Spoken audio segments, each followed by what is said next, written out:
अब जरा ये वाला सवाल देखो, यहां पर एक पैरेललोग्राम दे रखा है, यू गिवन अ पैरेललोग्राम, एक पैरेललोग्राम दे रखा है, ए दे रखा है अल्फा बीटा,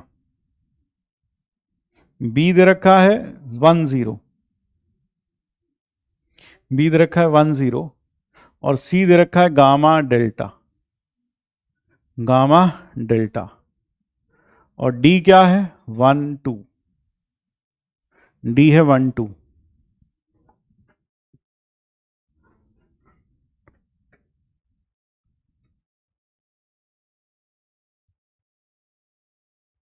डी है 1 2, और आपसे पूछा क्या गया है, आपसे पूछा गया है कि alpha plus beta plus gamma plus delta, यहां पर जो आपको ए और सी से पास होने वाली लाइन दे रखी है उसकी कोई खास आवश्यकता इस क्वेश्चन में नहीं है, वो सिर्फ कंफ्यूज करने के लिए दे रखी है।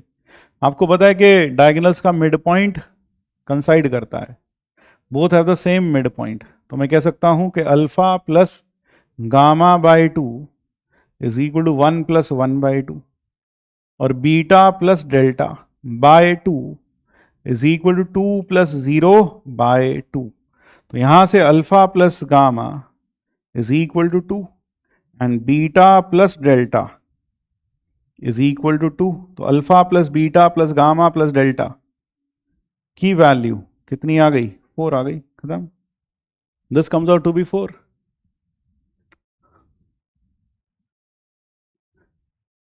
ठीक है,